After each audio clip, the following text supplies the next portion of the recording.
Ito ba ang bago mong hamon? Tingnan mo ang lahat ng mga candy dito. Para saan ang mga ito? Hindi namin alam. Isa, dalawa, tatlo, isa. Sige, ito ang unang gawain. Yay! Okay, naiintindihan ko na ngayon. Tingnan natin kung ano ang meron tayo dito. Oo, chocolate ang kailangan natin. Una, kumuha tayo ng kutsilyo at hiwain ang tsokolate sa mga piraso. Ganyan lang. Mas manipis, mas mabuti. Sige, Karen, kailangan nitong tunawin at ibubuhos natin ang tinadsad na tsokolate sa isang lalagyan at iinitin ito. Kailangan natin itong gawin ng maayos para hindi masunog. Ratsa nakita po sa pagbisa ang proseso. Iyon na, haluin mo ito at kunin natin ang mga hulmahan. Ang mga silikone na ito ay ayos lang. Kunin ang ating likidong tsokolate at ibuhos ito sa hulmahan. Hindi mo kailangang magbuhos ng masyadong marami. I-shake na rin bro pala ng pants. Thanks chocolate sa hulmobons. And ibuhos ang sobra. Hindi na natin kailangan. Ito ang ginagawa natin. Oh, halika na. Kaya ko rin ito, mas magaling pa. Kailangan ko rin ng tsokolate. Ang sarap. Pero gagamit pa tayo ng mas marami at mas marami pa. Dapat sapat na iyan. Ngayon, kailangan lang nating tunawin lahat ito. Iyan ay gagawa ng maraming masarap na likidong tsokolate. Oo. Ngayon, habang naghihintay tayo, pwede tayong maglaro ng kaunti. Mahilig ako sa basketball. Nako, Wow! Ano yan? Ay, hindi. Ang bola ko. Nasira na. Ito ang paborito kong kutsilyo. Oh, pasensya na, Tracy. Huwag kang malungkot. Heto, may gunting ako. Oo, tama iyon, Lola. Kaya ko nang gupitin ang bola na ito at pagkatapos ay kukuha ako ng hulmahan para gumawa ng tsokolating basketball. Ilalagay ko ito dito at ngayon ibuhos natin ang lahat ng tsokolate sa loob. Ngayon, kailangan lang natin itong ikalat ng pantay. at gupitin ng sobrang bahagi. Hayaan itong matuyo ng kaunti.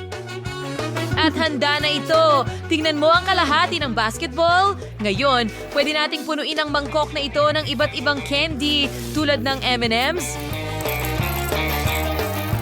Oo, ang dami nila. Ngayon, takpan ng ikalawang kalahati at mayroon tayong malaking tsokolating bola. Tingnan mo kung gaano ito kaganda. Aba, napakagaling mong apo, mahal. Sige, akin na. Kumuha tayo ng stick, mansanas, at isang tasa ng tsokolate. Ano sa tingin mo ang gagawin natin? Oh, tama yon. Gagawa tayo ng mansanas na may tsokolate at gagamit ng sprinkles para idekorasyon ito. Magaling! Ngayon, igulong natin ito sa ilang marshmallow at iba pang makukulay na sprinkles. At heto na, malusog at masarap. Huwag kalimutan ang mga marmalade worm para sa dekorasyon. At handa na tayo. Ang bango. Honey, dapat mong subukan ito. Chef, ano ang ginagawa mo? Ngayon, tuturuan ko sa'yo na magdekorasyon ng maayos. Pero kailangan nating maghanda ng kaunti. Magaling. Magsimula tayo sa pistachio-flavored na pasta at hiwain ito. Idagdag ang pasta dito at haluin ng mabuti. Ngayon, idagdag natin ang may lauser ng apricot. Gawin ng pareho pagkatapos ubas, blueberries, strawberries, at saging. Pinod mo sa cartel at palma. Chocolates. Minrostate and parang spaghetti. Hangit, yun na ng most brown chocolate by about hantaan tumigas. At tapos na, mayroon akong magagandang tsokolating kotse na may napakasarap na palaman. Ilagay natin sila sa plato at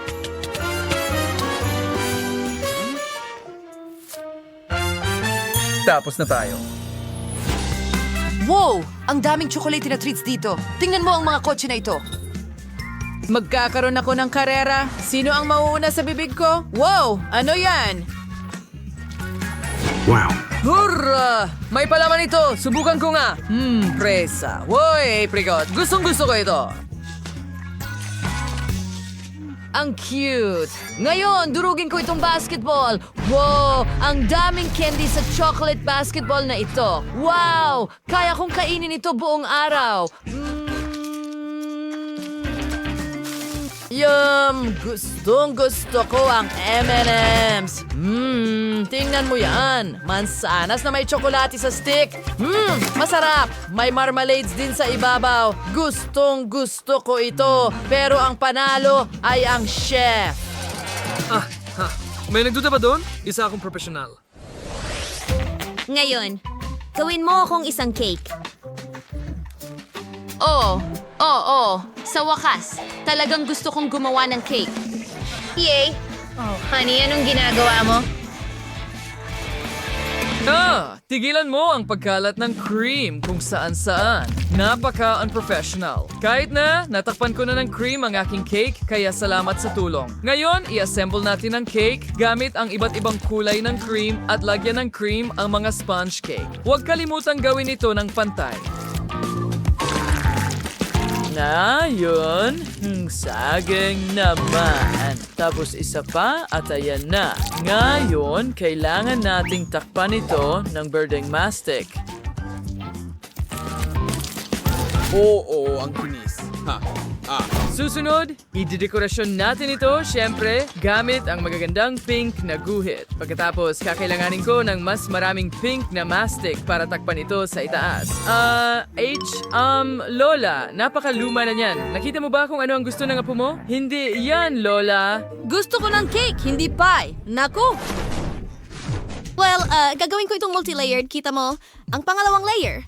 Oh, At ang pangatlo. Oh, at narito na. Ngayon, lalagyan ko lang ng cream sa ibabaw. Sa tingin ko ay sapat na yon. Sige, dagdagan pa ng cream at ikalat ito para matakpan na pie talaga ito. Ngayon, magdagdag ng ilang bulaklak. Magiging maganda ito at narito ang isang malaking masayang ngiti. Oh. Lola, gumawa rin ako ng cake. Tingnan mo. Oh, ang ganda. Matalino kang bata, apo. Wow, ang galing. Woo! Ito ay isang totoong cake. Kita mo? Oo. Ang taas at ang laki nito. At sapat na yan. Tracy, lumayo ka. Umalis ka rito.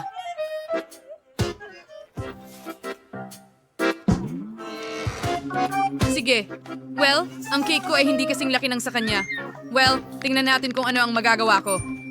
Talagang namimiss ko ito. Oh, alam ko na. Mag-o-order ako ng ibang mga layer. Oh.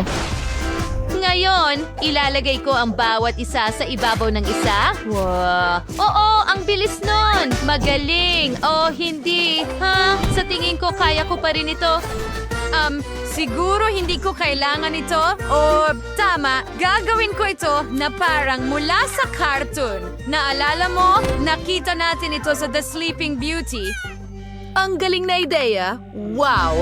Oh, medyo malikhain, mahal. Heto, subukan mo. Wow! Wow! Wow! Mahirap na pagpili. Hayaan mong simulan ko ito. Oh, ang liwanag at makulay. At masarap. Ang daming dekorasyon sa ibabaw. At napakasarap nito. Wow! Tingnan natin kung ano ang laman ng cake na ito. Wow! Oh! Say jelly sa loob. Gustong gusto ko ito.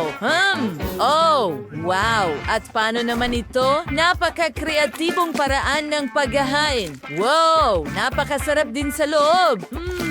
Masarap. Gusto ko ito. Ang sarap! Well, at ang nanalo ay... ang kapatid kong babae. yay! Nanalo ako sa wakas. Sa round na ito, gusto kong gumawa kayo ng mga donut para sa akin. Oh, walang problema, honey. Maliwanag. Sa tingin ko, ako ang magsisimula. Kukunin natin ang masa at huhubugin gamit ang isang baso. Okay, handa na ang unang piraso at ilalagay ito sa kawali na may mantika. Huwag kalimutang baliktarin ito. Oh, ang init.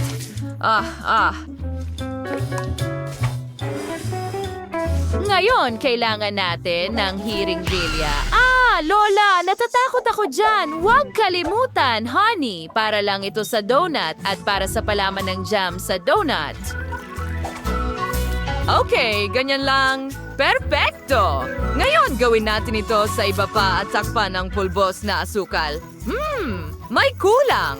Pero sa tingin ko ay ayos lang. Lola, pwede bang mag-ingat ka? Yan ang paborito kong damit. Okay, gagamitin muna natin ang jelly na pakwan. Alo natyo ito mabuti. At nared na, handa na. Ilagay natin ito sa mga hulmahan para sa mga donut at hintayin itong tumigas. Pero ang mga donut na ito ay magmumukhang pakwan. Handa na ba? Oh. Tingnan mo yan. Nakikita mo. Masaba yan. Bakit ang lagkit? Kailangan kong mag-isip ng paraan. Tama. Gagamitin ko na lang itong mga cookie donut. Tingnan mo itong malaking cookie donut. Wow! Tapos na ako. Handa na kami para sa'yo. Mahal. Wow! Ang daming iba't ibang donuts. Tingnan mo ang mga ito. Mukha silang donut na pakwan at gawa sila sa jelly. Medyo masarap talaga. Oh, at paano naman ang mga ito? Oh, ang lambot nila. At may jam sa loob. Yum! Yum! At tingnan mo ang malaking donut na yon. Oreo ba ang lasa nito? Oh, ang hirap. Bakit ang hirap? Sige, ang nanalo ay ang lola ko. Oh, salamat, mahal. Ako'y nagulat at talagang nagpapasalamat. Nagustuhan mo ba ang aming video? Sige, pindutin mo na ang like button at mag-subscribe sa aming channel. Kita Kids!